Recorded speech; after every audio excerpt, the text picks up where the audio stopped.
Hello, everyone. Welcome to the Queers of Time podcast. I'm Matt. I'm James. I'm Kenny. And I'm Kat. And this is a podcast to talk about all the gay stuff in the Wheel of Time. Because we're gay and we like the Wheel of Time.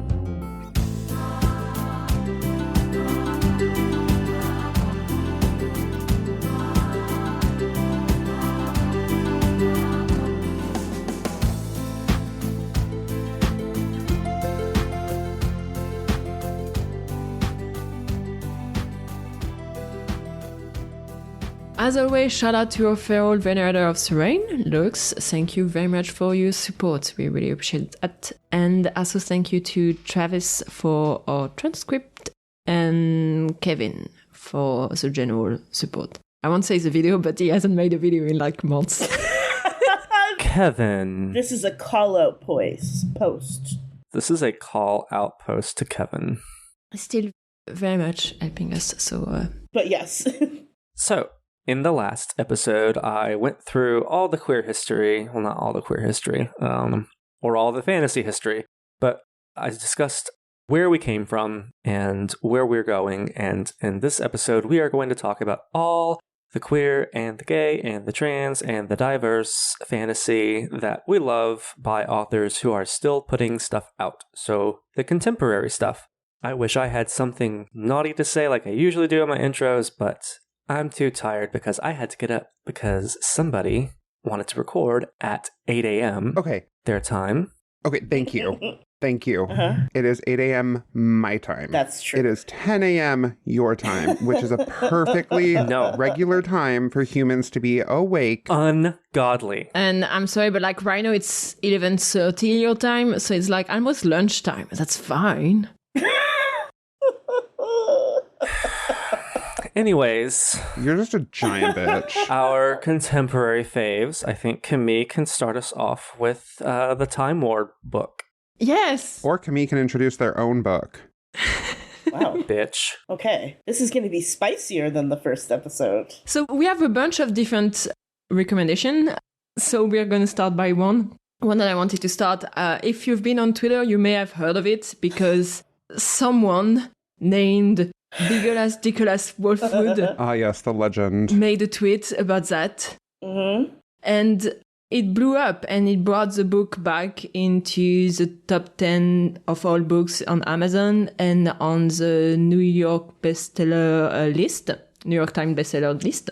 I read that book last year and it's definitely one of my favorite read of 2022.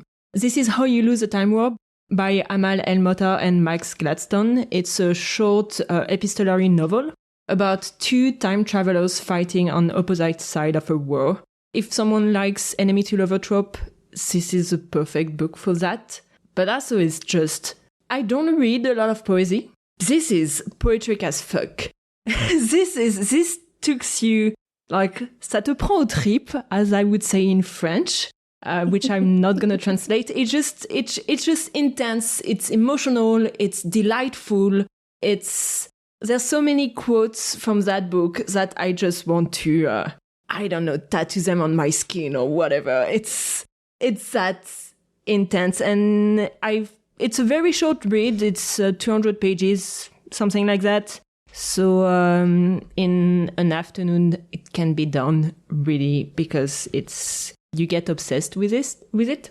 One of my favorite quotes of it all is, at the end as at the start and through all the in-betweens, I love you. And yeah, this is a very nice book when you want to feel good about humanity or not humanity. You want to feel good after it. And it's a good book for that. So I can just highly recommend it. Has any of you read it? I feel like Kat, maybe? I have not, actually. It's been on my list. I started reading it and it was a little heavy for me. It's a book that if you want to understand what's happening, that's not going to go well. You have to let... Oh, no.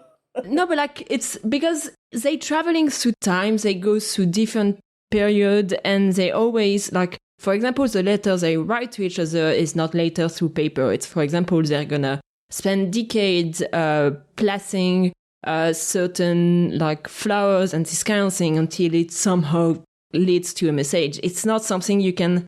Those individuals are so intellectually advanced that you almost cannot understand everything that's happening. Mm-hmm. You have to put yourself in a state where you're just letting it flow over you, which is a state that I'm kind of used to by English not being my first language, in a sense that there's many books where I need to let the story take me, because if I want to understand everything, I'm going to be stuck with that. But this book is what a lot of people end up feeling with. But still, it's just, you have to experience it. I've heard, I read the physical copy of it. I've heard that the audiobook is actually incredible. Mm-hmm. And I'm considering buying the audiobook just to experience that, despite never listening to any audiobooks. Yeah. Wow. It's only 4 hours, so I'm like, Yeah. No, that's not bad. what do you have to lose? Yeah. 4 hours of your life. Yeah. That's not bad at all. I might give it a try at some point. Yeah. No, I've heard amazing things about This Is How You Lose the Time War, Yeah. and I've also heard that you shouldn't know anything going into it. So I am excited for it. Yeah, isn't it a Hugo winner? Oh, yeah. Okay. I think so, yeah. That's generally a good sign. Usually. Yeah. I think I've heard the audiobook thing as well, that it for some people it works better as an audiobook, and just hearing about sort of the way that it's structured, I think I might, because I have some credits on Audible that I'm just not using. I have like 7 credits on Audible, and I'm just like, I get them mostly for Travis. Like, I signed up specifically so I could get The Lord of the Rings and The Silmarillion and The Hobbit read by Andy Serkis. Ooh. Understandable. It's so fucking good. It's very good. It's incredible. The voices he does on par with Rosamund Pike in Eye of the World and The Green Hunt. Yeah. It's very, very good.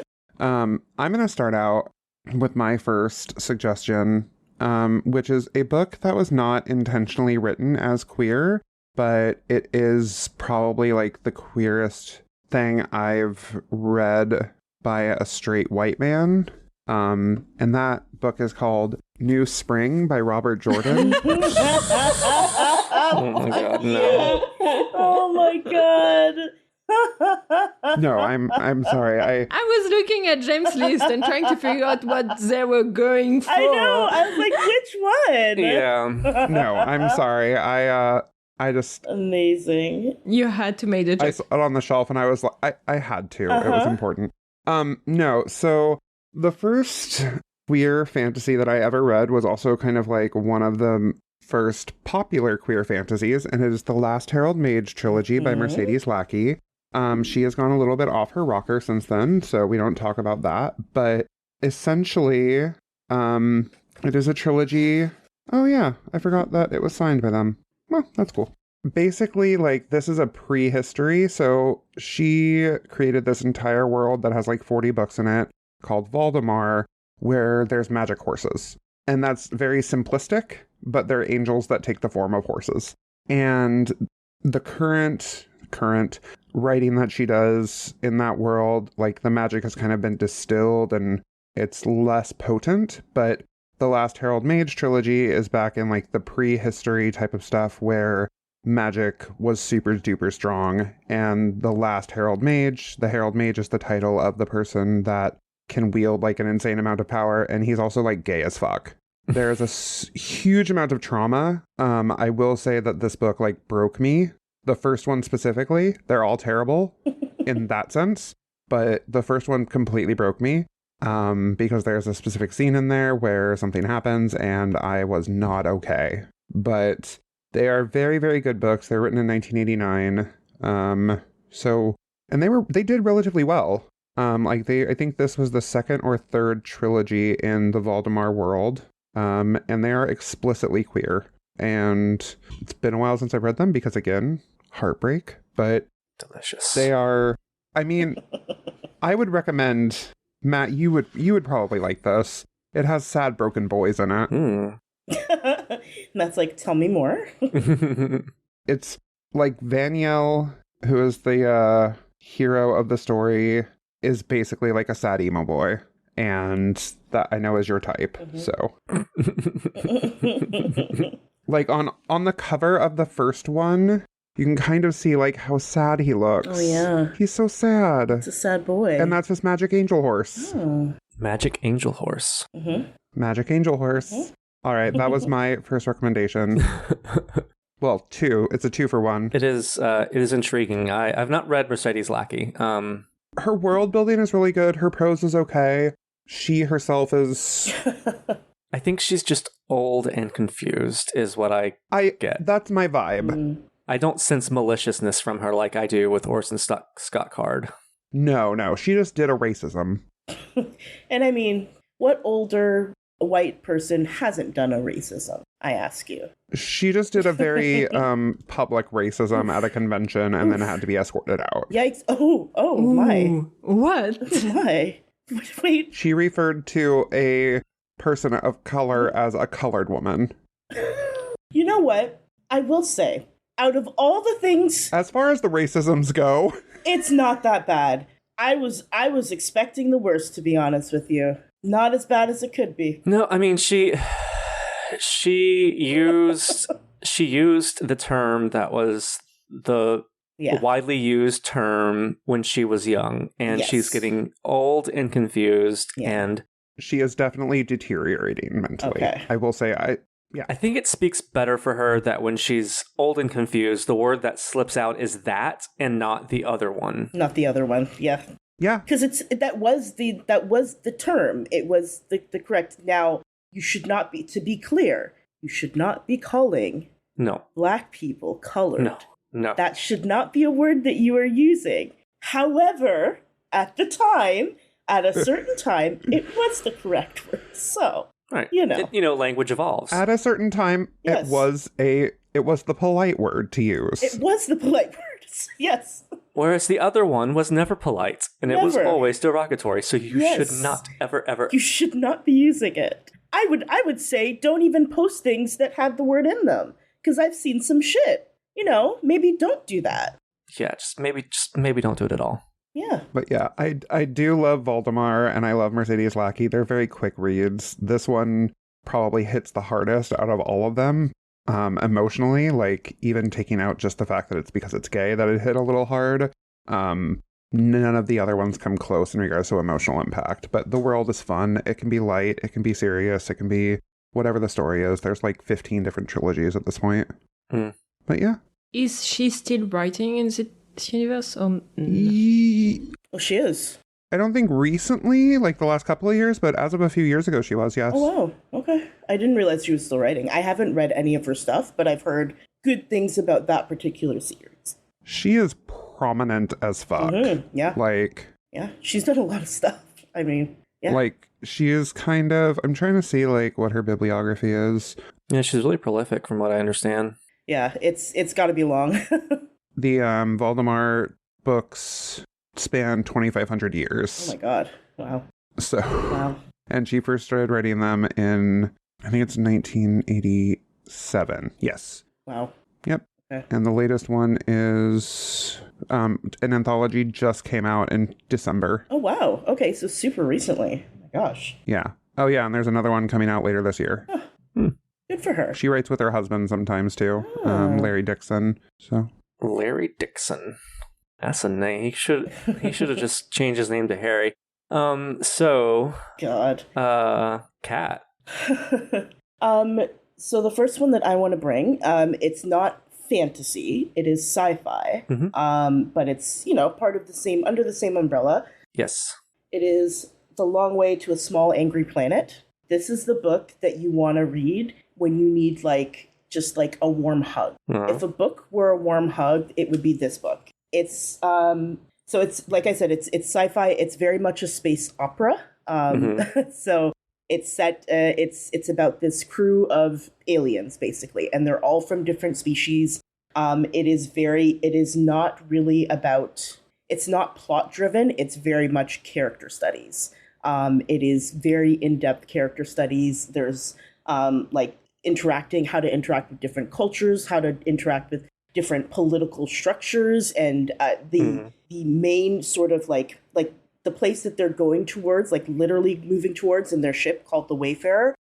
It's the least important part of the book.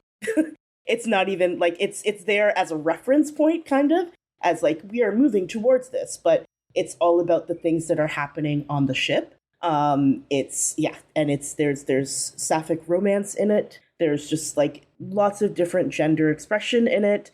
There are different sexualities in it. It is super delightful. And Becky Chambers, I highly recommend. She's a really Becky Chambers. And I saw that I think you have a Becky Chambers joint on your list as well. I do. She reminds me in a lot of ways of Ursula K. Le Guin. She has that sort of, specifically this book. It's I guess some people could describe it as slow, but it's just very purposeful, and it's really, really beautiful. If you love found family, this is some good shit. It's so delightful. It's basically about this crew of different species of aliens traveling together. They're going to do a thing, and they're learning how to interact with each other on the way there. And also there are sapphics in space. And so and also there's sapphics. and also there are sapphics in space. Yeah, it's super delightful. I highly recommend it. It is part of a series, but each of the books in the series is technically a standalone. Like you could read this and not have to. The second book in the series doesn't really focus on the characters in this book. Not really. But yeah, it's very good. Yeah, it's definitely it makes me think that Becky Chambers probably just specializes in warm hug literature. I think so. Because one of my books, just to like jump off of that, is the Monk and Robot series. It's part of a pretty new emerging subgenre of specfic called solarpunk, which is basically the opposite of dystopian. It imagines futures where we have staved off our worst impulses, where we've gotten climate change under control, or it imagines like a far future where we have our shit together, or where like societies. It's realistic. It's not like I'm like, that sounds fantastical. Well, I mean, there's utopian. There's always been utopian fiction, but like the thing about utopias is that one person's utopia is another's dystopia. But solarpunk is more focused on like the more optimistic aspects of human nature, and Monk and Robot is very much that. It is about a monk who is, I guess, non-binary, and they are a tea monk, which means they're basically like that world's version of a psychologist. Like they set up shop with tea and people in different towns and villages, and people will come to them, and like the monk will make them tea and they'll talk about their problems, and the monk will be like, oh, well, if you're having anxiety, you should have this tea, it helps, and also treat yourself better, yada yada. And the monk... So it's anxiety? Anyways. Is it good for your mentality? Oh god. You got one. So the monk, they become like, I don't want to say disillusioned, but they become restless, and they want to see the wider world, and like there's a whole half of this world that is like basically wilderness. Like humans let half of the world go back to total wilderness, and robots are supposed to live in this area because robots gained sentience, and we're like, nope, we're out. They just basically left. Fair. They're like, we're not going to work for you. We're just going to chill and do our own thing. So the monk meets a robot who is like also on its own quest to discover humanity and see what it is like that humanity needs. And I say it because the robot doesn't go by he or she or they pronouns. And one part that I liked about this is how the monk was like, well, like, isn't it dehumanizing for me to call you it? And the robot is like, just because something isn't human doesn't mean it's not worth dignity, not worth having dignity. I'm like, also, yes, it is dehumanizing because it's not a human. Yes, precisely. Well, but like... But I understand what you're saying. Yeah. It's also free on Kindle Unlimited, so... Way to be cynical about that pretty little point that I was making. Whenever... Every single one of these books I'm looking at on Amazon and Barnes & Noble, so I'm like, it's free on Kindle Unlimited, so I just got it. Ooh. But anyways, it's low stakes. It's a prayer for the... A Psalm for the Wild Built. A Psalm for the Wild Built is the first one. If you're interested in like quick reads that are low stakes, low stress, meditative, and leave you in a better mood than you were in before you started reading. And also a world where gender norms are just universal. Like, there is no expectation of a person using any particular pronoun. Sexuality is fluid, gender is fluid. It's great. So that's mine. That's my first one. Very, very lovely novels or novellas. She specializes in that. Like, she has found her sweet spot, I think. The warm hug. Yeah, it just like the warm hug and just like thinking of a future that's not like unrealistic, but like it's definitely within our grasp, but it's just she's so good at it. It's optimistic. Yeah, it's really optimistic, but not in like a not in a like idiotic way. It's really about, because it's so easy nowadays to be pessimistic about everything going on in our life. And it's nice to see that, you can still have dreams and be hopeful about the state of the world. And to have queer people like be front and center in those dreams, like in her, like in pretty, I think in pretty much all of, definitely the more recent things that she's written, but in a good majority of the stuff that she's written, it's very queer and like very optimistic, and it's delightful. I love that your two recommendations are very much warm hugs, and when I look at my list, it's mostly people fighting for their right.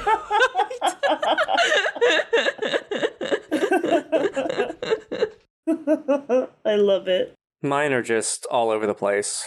Yeah. So the next book I wanted to recommend has a magnifique, like a very beautiful cover, and it's called The Once and Future Witches by Alex A. Harrow. It's also just a novel. And to describe it, I would say that in 1893, there's no such thing as witches. There used to be in the wild, dark days before the burnings began. But now witching is nothing but tidy charms and nursery rhymes. If the modern woman wants any measure of power, she must find it at the ballot box. So it's very much late 1800s in a slightly modified United States. And it's centered on three sisters who haven't seen each other in many, many years for a bunch of different reasons. There's a lot of secrets, trauma, miscommunication going on right there. And at some point, they meet again in the center of New Salem. And they grew up in a world that is not nice to women and has definitely not been nice to them. So especially the younger sister, there's really this desire to get some power back. So first they kind of go the suffragette way and then quickly realize that it's not going to be enough. So they're trying to bring magic back.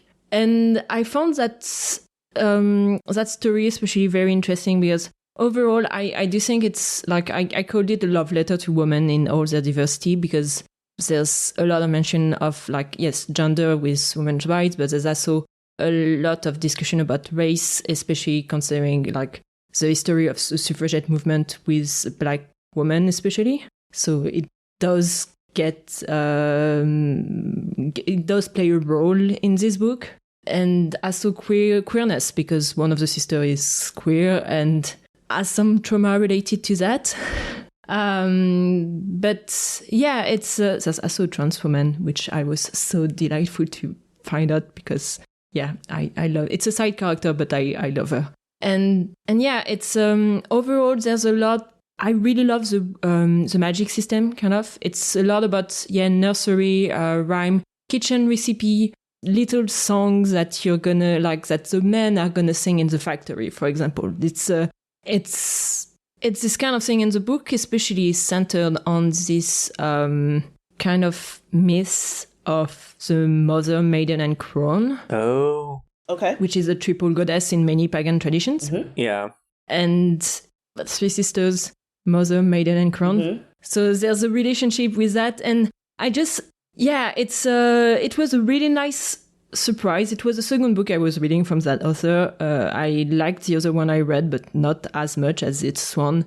I thought, it had a cool world building while being very relatable, like very, it's close to a world and still not close on some part. And I like it. it's a good book. I love that, like, at the beginning of every chapter, there's like either it's a little recipe or a little some rhymes or this kind of thing, and you're like, okay, this is about magic. What is that supposed to do? And I like that. It's a good book. I highly recommend. Sounds really good. It sounds like a book that would piss off TERFs, which is always... It's always the goal. That's always the goal. It's always a good sign. This sounds really good. Yeah, like I like, for example, that it's so easy, for example, to talk about the suffragette movement and to see that like a very nice way. Oh, they're fighting for the good thing. And like, for example, there's a deep criticism of how it was like very not inclusive to black people.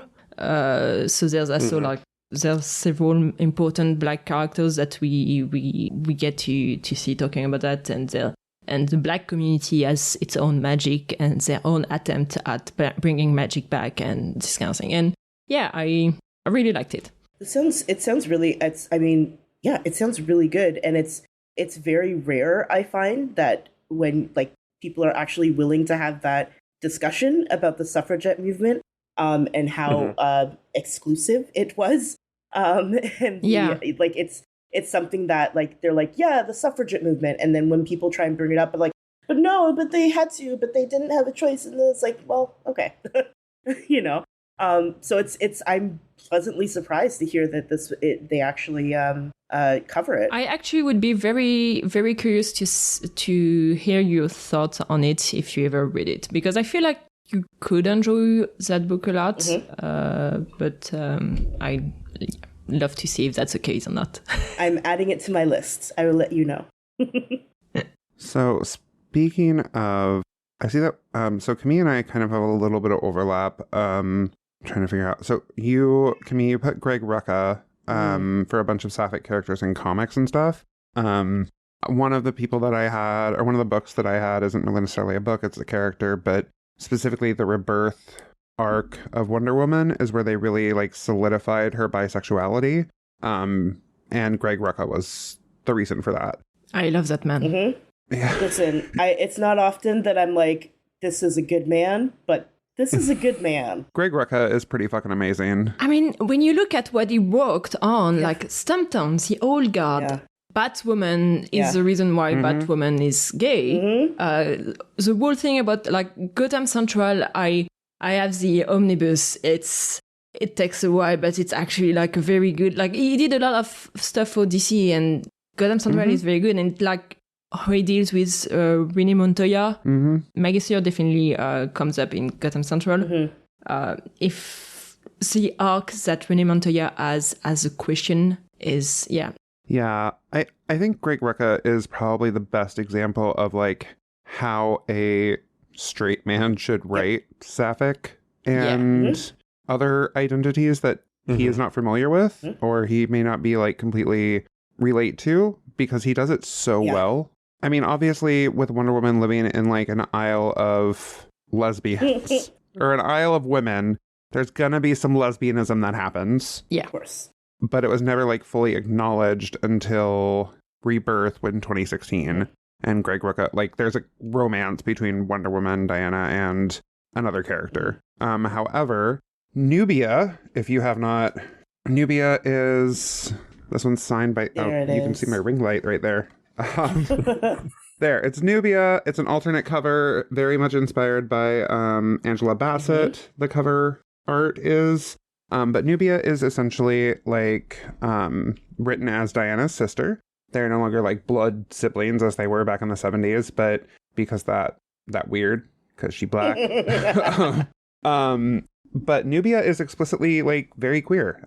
She has a relationship with Io, who is the blacksmith Amazon, because that's, you know, the gayest job on the island of lesbians. And that's saying something. But it's very, very cute. I think it's very real. The author, Stephanie Williams, is very kind and very amazing and very chill to just like hang out with. I spent like 20 minutes with her at Emerald City Comic Con a couple of years ago, and I was just like, I enjoy being around you. Like, you're just chill. Gail Simone is another comics author that is very, very chill. And also very cool. Yeah, she's awesome. Also, Nubia kind of did a little bit with the history of Themyscira. They kind of not altered it. It just is in a version of it where there is a well where women who die tragic deaths are kind of reborn at the hands of like women who die at the tragic deaths either inflicted by men or society or something. They're reborn as Amazons, and one of them is trans, and I believe it's implied that they committed suicide or were killed. Either way, she is reborn, and as she's being like introduced to all of the other Amazons, she's like, I don't know what this feeling is, but until I came out of the well, I didn't necessarily feel like myself. And it was just really sweet. Like, she's a very side character. It's a very like one-off line. She doesn't make too big of an appearance later on, but it goes to show how inclusive Themyscira is, and I just love Wonder Woman. That legitimately made me tear up. That line legitimately made me tear up. Nubia is, I believe Nubia in the Amazons is complete. Okay. So you can pick it up as like a graphic novel version. I'm gonna add that. I have a lot of things being added to my list today. Yes, that's the purpose of this episode. Yeah. Well, I mean, this one is like black queer goodness, so... Yes. Exactly. And also, they're a very cute couple, Nubia and Io. That does sound cute. Mm-hmm. I'll post a couple of clips in the... Couple of things. Kat, do you want to go next? Yeah, okay. This big chunky one, I know people can't see it, and holding a very thick book, The Priory of the Orange Tree. If you are a sapphic, and you like books, I'm assuming you've probably heard of this because when it first, even just before it was released, everyone was talking about this. It is a big, sweeping, epic fantasy, and sapphics are at the center of it, and that is so rare. Like on this, and I mean when I say like big epic fantasy, I mean like it is. As big as this book is, it is like a very well-developed world. There are dragons, there are sapphics, there are like sort of magical monks type thing, and like / nuns. It's very good. It's very good, and it's difficult to talk about completely because I feel like anything I say is going to give things away, and I don't want to take that away from people. Just trust me when I say you have to read it. It's very good and very gay. Oh, I already said a thing that I shouldn't have. I'm not going to tell you what it is, though. It's very good? Yeah, you shouldn't have told us that. I shouldn't have told you that. No, I said a word that I shouldn't have said. No, it's okay. Anyways. Gay? So... Yes. That sounds good. Yeah. I have it in my bookshelf. Mm-hmm. I know Kat, so not you, Kat, but the Australian Kat that listens sometimes to the podcast, loves that book. It's very good. Yeah. Yeah, so I think it's probably my turn now. I have I'll just show it. It's called Project Not. It is a pretty new release. It's a graphic novel, science fiction.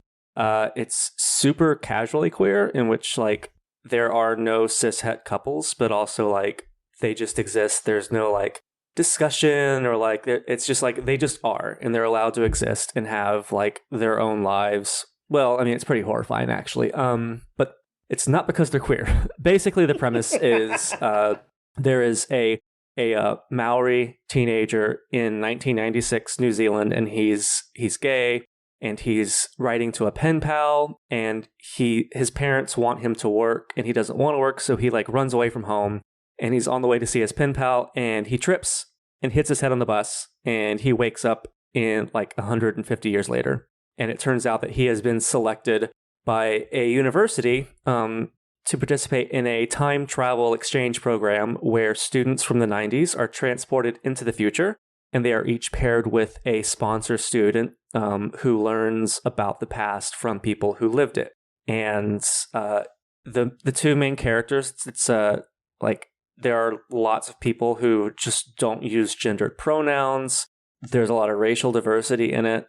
There is a sapphic romance that is given, I would say, the same amount of time on the page as the gay romance is between the main character and his sponsor student, who is a cinnamon bun.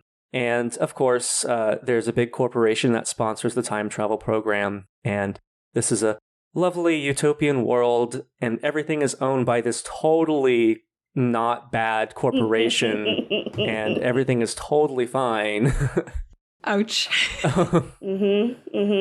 So there's a lot of plot twists, and it will make you feel things. It's a page turner, it's a thriller, it's a mystery, and there's romance, and there's body diversity, there's racial diversity, there's disabled diversity. Like there's so much. Like there's just so much in this book, and it's all woven so seamlessly into the narrative that it's just like the future. Like the corporation aspect is like, obviously the corporation is a villain. Big shock. It's implied in the cover, so this is not a spoiler. But like the future that individual humans build for themselves is really awesome, and the way that it's explored is really awesome. And it's one of the books that I would like to have us do if we are going to do like a queer read through of a book thing, because like it's a graphic novel, and graphic novels are novels. And it's super diverse and super queer and super fun, and probably some people will cry at it. So not me, because I don't cry, but you don't experience human emotions. Exactly. I experience them once a year. Okay, you have a select day where you you have it marked in your calendar. Yes. I'm definitely gonna buy that. That sounds really good. The sapphics are amazing, because one is she's one of the 90s girls. She's basically like Britney Spears. She's like a blonde, not bimbo. She's like really smart, but she's just like, you cannot tell her to do anything, because she's like a feral Barbie. Mm-hmm. And okay, that's I was like, leave Britney alone. This is a good thing. She's a feral Barbie, and her love interest is a non-binary former student who is investigating secrets of the university, and who's also like a crabby goth. How long is this? Because this seems like very... Oh my gosh. This seems like a lot. Yeah. It's 330 pages. The thing is... Okay, that's not... Yeah, with graphic novels, you can fit... I always forget, you can fit a lot in it, because it's not just like words that you're playing with. Like, you don't need to describe what the... Exactly. You don't need to spend 6 pages on the tree. Right, yeah, you don't need to describe all that. Yeah, though there's... So like the four or five main characters are very compelling. And I love that both of the queer romances are a human Cinnabon falling in love with a human Grumpus cat. Mm-hmm. That's literally me and Travis. Aww, yeah. It's true. Yeah. That's literally... We all agreed so fast. Very true. It's me and my partner as well, actually. Oh, is RJ a bitter bitch? Not bitter. They're just a Capricorn. The Capricorn. They're Okay, again, you say that like it means something. I'm a Capricorn. Yeah. Oh, I understand now. Anyways. And I love them dearly. I would say we have enough time for one more for each of us. Okay. Or 2 if we go quickly. I'm gonna go very quickly, because the two are actually related. Okay. Because in 2021 came out 3 books from 3 women of color that are 3 sapphic fantasy. Because of that connection, everyone started calling them the Sapphic Trifecta, and I haven't read all 3 books. All of them are the beginning of a trilogy. I read 2 of them, and so far, what I think a main thing in common that they have is that it's very diverse. It's a lot about colonialism and a group of people who have lost their power and their culture and their traditions and their magic because of colonialism. The first one, The Jasmine Throne by Tasha Suri, which is the beginning of the Burning Kingdoms, is very much Indian inspired, which I love that because I grew up reading very Western fantasy, and it's so nice to read something else. And it's very interesting because it's a lot about magic systems that maybe I'm very not familiar with, or like cultural things that I have no clue what's happening, and it's nice. It's a good change. And the second one is The Unbroken by C.L. Clarke. It's the beginning of the magic of the lost. And this one, it's very much France and North Africa. And as a French person, you just cannot miss the references. There's a lot like the colonialist very much white with French names. One thing that I found very funny too is that most of the French name used are actually gender bent, like traditionally male name used for women or traditional woman name used for men, which I love. The author is actually non-binary. And yeah, as both books, I really much enjoyed them. I think I slightly prefer the Jasmine Throne than the Unbroken. I still have to read the third book of the Sapphic Trifecta, which is called She Who Became the Sun by Shaylee Parker Chan. So this one is very much Chinese based, I'd say. And the Jasmine Throne and the Unbroken, both those trilogy already have their second book out, but I haven't read it yet. But so far, very, very interesting. Just Google up the Sapphic Trifecta and you will find them. Okay. Oh, yeah, I have the Unbroken. I just haven't read it yet because I try and pick up everything that I am recommended. The Unbroken is fantastic. Can confirm. It's very good. My partner has read She Who Became the Sun and loved it. So they are all good, it sounds like. I like the idea of there being a series of books called the Sapphic Trifecta. That makes my heart happy a little bit. It's just so funny, like 3 books coming up exactly like same year. Yeah. And all deal with very different, like they're all inspired by different real world cultures and written by different, like it's just, it's fantastic. Yeah. Speaking of Sapphics, there's a book that I recommend called Passing Strange, which it has some fantastical elements to it. I wouldn't necessarily call it a fantasy book, but essentially it's like 1940 San Francisco. There's a traditionally feminine person and then a traditionally masculine woman who I wouldn't necessarily say is trans, but I wouldn't necessarily say is like a drag king, but some blend there. And it's very wholesome. There are some hate crimes that happen, because it's 1940 in San Francisco and they're lesbians, but it's very short. It's a novella. I enjoyed it. It does have a happy ending. The lesbians don't die at the end, so that's nice. That's ideal. And the dream. And it has a fantastical ending. So that is what I enjoyed a lot about it. I thought it wasn't something that I was expecting, but it was just very nice. And then we were talking a little bit about TERFs earlier, so I figured I would bring out the anti-J.K. Rowling book, which is Gay Wizard School. But it's essentially like Wizard School if it weren't TERFy. What's the name? Oh, it's called, Carry On by Rainbow Rowell. It's a trilogy. It's the Simon Snow trilogy. It's one of the few...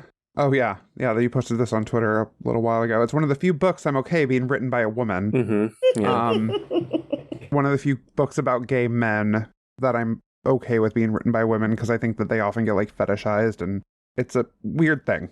But I think this one is done very well. It is very wholesome, cute, a little angsty, and just very queer. There's prophecies, there's magic, there's houses, kind of. It's also like an enemies to lovers thing. It's a Harry Draco fanfic.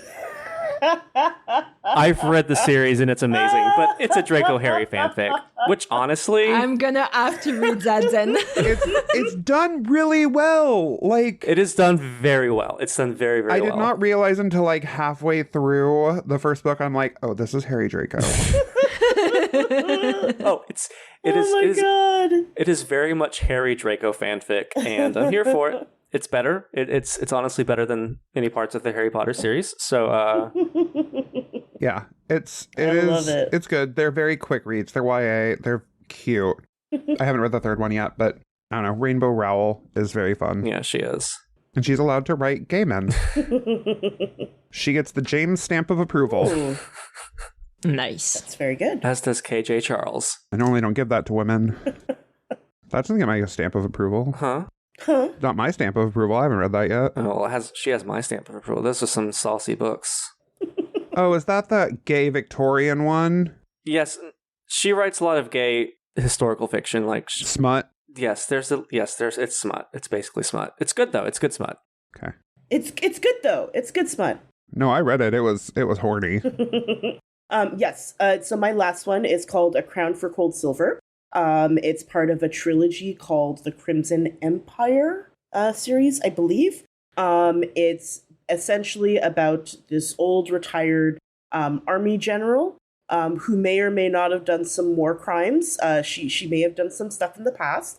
And she has to go and... She may have done a genocide. We'll find out. She may have, oopsie. Gaslight, Gatekeep, Girlboss, Genocide. I mean, that's her. That's That's the fourth G. That's The fourth G. Gaslight, Gatekeep, Girlboss, Genocide. That might be our episode title. Matt, you got a second one. Yay. Yay. But yeah, she basically has to get her band of other old crotchety people back together. Everyone pretty much is queer in this book. Everyone is a different kind of queer.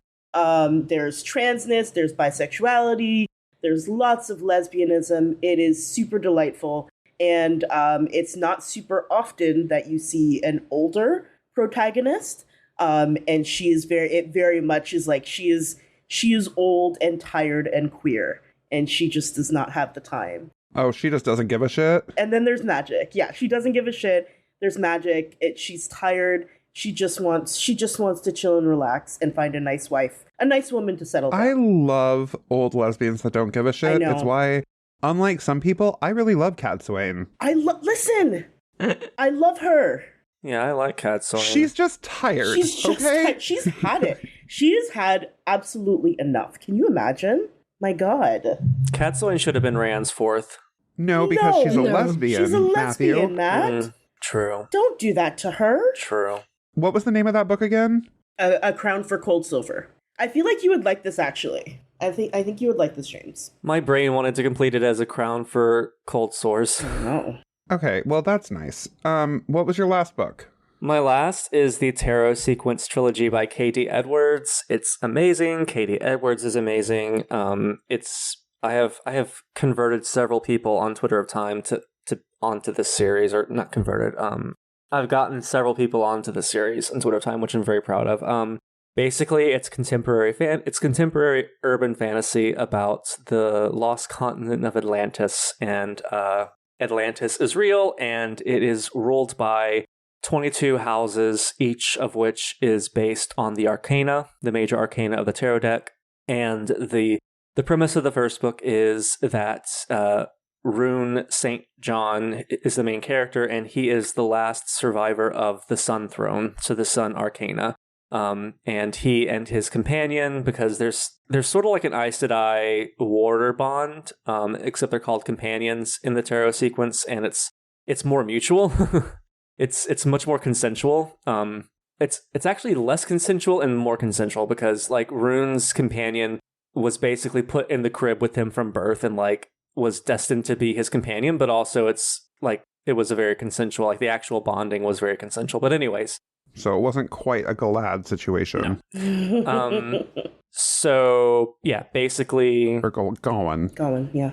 the last heir of the Sun Throne is foisted. He has a child foisted on him. He's forced to adopt a child, and he's like broke. He lives in like a halfway house.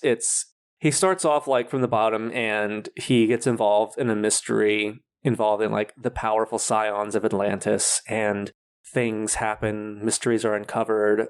The first book is not super diverse. It's very like male oriented.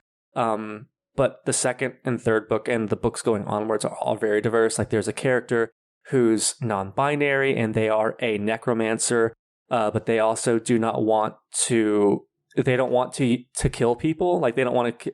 Kitty, there's a kitty on James. It's so cute. He's meowing, and I was trying to pick him up, but he doesn't know how to retract his claws. Oh, buddy. Cute. He's 18 and a piece of shh. That sounded painful. Yeah, I felt that pain. I know that pain well. Yeah. So there's a non-binary character who's a necromancer, but they don't want to like kill like living creatures. So what they do is they give themselves infections, like bacterial infections, and then kill the bacteria to use to power their magic. Oh my god. Oh, my god. what a clever little workaround. So like, And a gay thought of, a non-binary thought of that. I thought it was a gay because I'm like, gays don't think that much. so like, Considering the main character of that series, I tend to agree because he's a bit of a dumb imbo sometimes. the main character is very dumb. Like, and the main character and his companion and his boyfriend, like the three of them share one brain cell between I love it. the three of them. I love Pretty it. much. But also, the series has my absolute favorite, like, death figure, because, you know, like, Hades or, like, Anubis, like, there's a lot of, like, the death god figure. Like, this has, like, my favorite death god figure. Her name is, she goes by Lady Death, and she is a badass black lady who has a heart of gold, and she's, like, she's one of the good guys. Like, she's, like, death is often, like, either they're evil or they're, like, aloof or emo, and Lady Death is just, like, this warm, bubbly personality, and she's, like, very, very, she's a good person, and she's also bi. Most people in the series are bi. It's just a lot of fun. And a bonus of getting into the tarot sequence is that the author puts up free novellas and free short stories on his website. And he often promotes fan art and fanfic of his stuff. Like, he really engages with his fandom. So you're not only getting a really cool, diverse, contemporary queer urban fantasy, you're getting, like, a really cool fandom. Yeah, I read the first book. I haven't bought the second one yet because I can only buy it on Amazon, and I try to avoid buying books on Amazon. But at some point I'll get it because I literally cannot find it anywhere else. Yeah. It was nice. It was. I like the world building. I would say I struggle a little bit with the main character sometimes. Because he dumb? No, it's not. There's I think the vocabulary is a bit crude sometimes, which I'm not. Oh, it's very foul-mouthed. Yeah, it's very foul-mouthed, which sometimes I'm struggling a bit with. But so it took me a bit of time at first to get into it, but no, I definitely want to read the second one. So how foul are we talking? Are we talking like the occasional fuck? Like lots of F-bombs. Oh, so it's just the word. It's not like fuck my boy pussy, please. Like, fuck my boy pussy daddy. Anyways, I really recommend the tarot sequence. It's a fun series, and it's a trilogy of trilogies. So, like, the first trilogy is just wrapped up, and Katie Edwards is currently writing the fourth book, which is the first in the second trilogy. Nice. So it's fun. It's a lot of fun. Yeah. That sounds very fun. It sounds really good, and you know how I feel about tarot. So. I own the first one at your recommendation. Have I read it? Hey, I bought it and then I read it. So yeah, Camille has one up on me. Yeah, I need to buy a second one. It's great. Okay. That was a lot of good recommendation. I have so many books I need to buy now. I know. And we're gonna do maybe we do the gay or we do the book club with a classic book. Yeah. And then we do a contemporary book. That sounds good. Yes. Yeah. Switch it up. Getting James to read a classic book is going to probably be one of the proudest achievements of my life. Look, it's only like 70 pages, okay? It barely counts. It barely counts. Oh, wait till you actually open it and have to read Victorian language. I will fly to Minneapolis. I know your address. Okay. Anyways. Thank you very much for listening to the Queers of Time podcast. I hope you had a blast, and I hope you found a few things to read during the summer, if you have some vacation during the summer. And if there's anything we forgot that we should have mentioned, please let us know. Yeah. Because we want more queer books. Yeah, please send us recommendations too. Give us recommendations. And N.K. Jemisin. Read N.K. Jemisin. Yes. Oh, yeah. I did have N.K. Jemisin on my list originally, but I was like, I can't think of a specific character. It's just built into the world so well. Yeah, exactly. It is not a big deal. It is romantic. It is loving. It is amazing. Yeah. I just could not. I mean, N.K. Jemisin is the greatest author of our time. Yes. Yeah.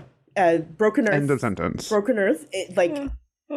You can find us on Discord, Twitter, TikTok, Instagram. We're almost never on TikTok and Instagram. And also, I don't know if you noticed, but Twitter is supposed to be gone from Europe in like 2 months. So we'll see what's going to happen then. And if you want to support us, we have a Patreon. That would be very much appreciated. And until then, see you next time. Bye. Bye. Thank you all for listening. This was Queers of Time, a Wheel of Time podcast. The music is Dance of the Witches by Julius H.